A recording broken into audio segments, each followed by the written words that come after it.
Hey everyone, Mark here from Simply Southern Furniture, and today we're going to show you guys how to top coat your pieces. So you can use this technique if you hand brush or if you spray. We did spray this piece, so if you want to see how we sprayed the paint, you're going to have to check out our other video. But today we're going to show you guys how to top coat this. So we're going to be using Dixie Belle's Clear Coat Satin, and we're going to be spraying it. So let's get started.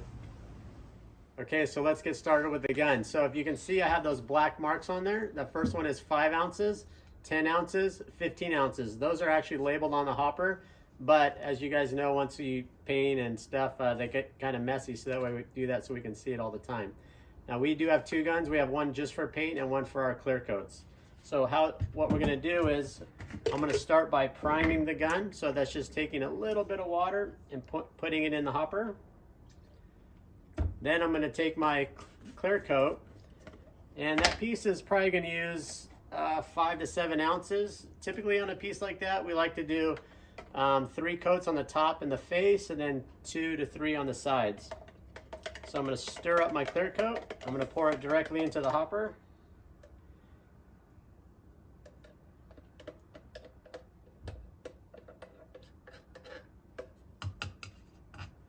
I know this container was clean, so that's why I didn't use a strainer. And so when we use, our ratio is 5 ounces of clear to 1 ounce of water. So I'm not going to measure the water because we do this often enough to where we can kind of go by the eye.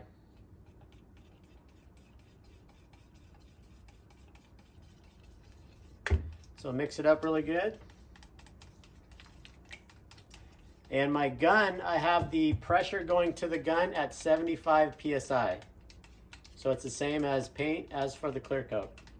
So once I have this stirred up, then we can get going. All right, let's get to it. Okay, so the way that this piece is, the way the drawers sit, they sit flush or kind of inside the base.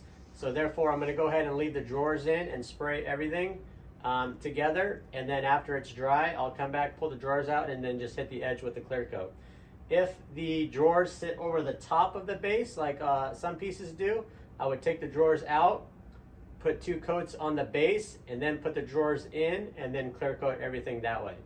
And so if you guys notice right here, sometimes when you spray, if you guys are still kind of working on your technique, it could be a little textury or a little coarse. And so what we did here is we hit this with 400. And so when you hit it with 400, it kind of makes it look kind of milky. And so we're going to show you guys, if you did have to sand, when you put that clear coat on, that milkiness goes away, you never see it. So these ones we sanded, these ones we just straight paint. So if you want to see our painting video, you got to check it out on the other one.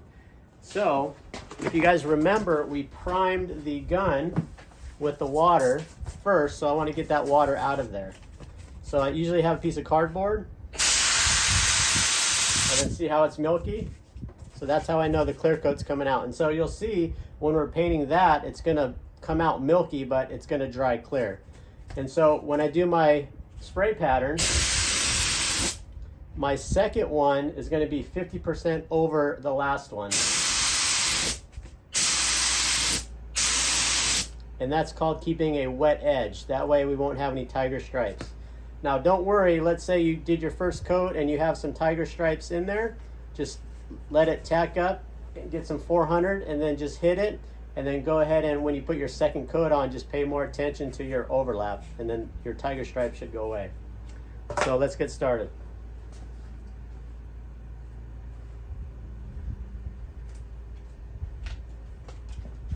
So again, you can see the 400, it looks kind of milky or scratchy, and watch it go away.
you can see it's milky as when we put it on, but you can see these top two ones already starting to dry and the milkiness is going away.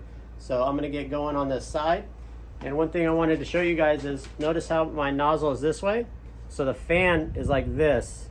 And so what I could do is, if I can spin it, and then my fan will be sideways. And so on the corners or kind of fluted spots like this, I like to turn or like an inside corner, I like to turn that fan so it kind of gets in those corners and crevices good.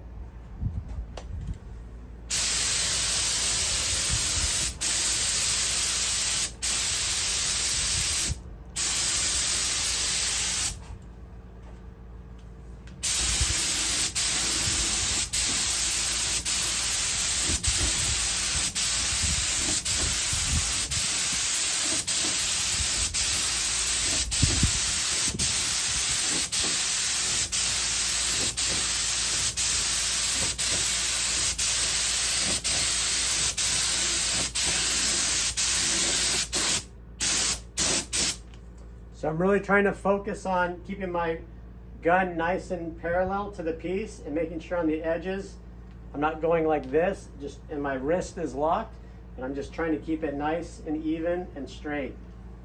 So let's get going on the other side.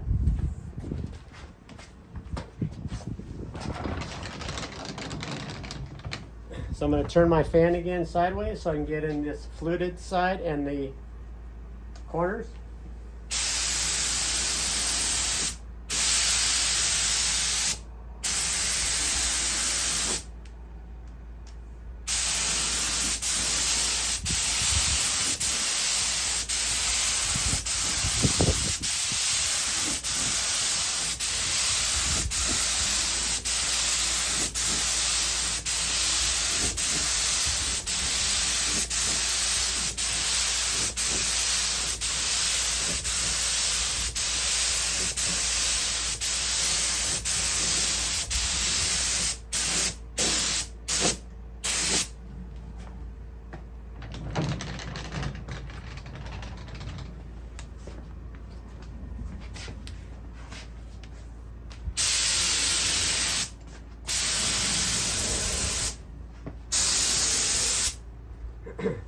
Now when I start in the back, I usually overlap the first one twice.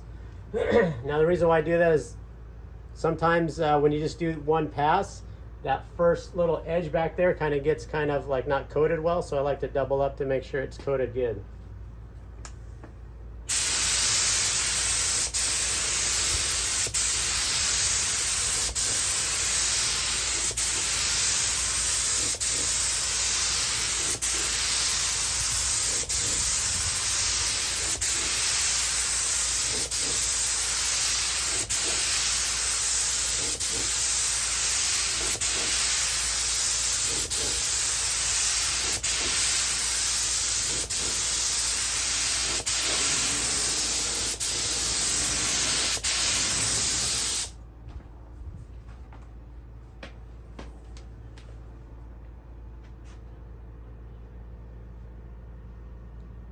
So I'm gonna let that first coat tack up.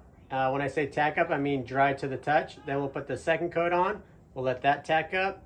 Third coat, that'll tack up, and then we'll be done with the painting portion for this piece. It'll be ready for hardware and then ready for its new home. Now again, you guys, if you guys hand brush your pieces, you still can use this technique and save a lot of time. And the other awesome thing is no brush strokes. So hope this is a blessing to you guys, and hope you guys have an awesome day.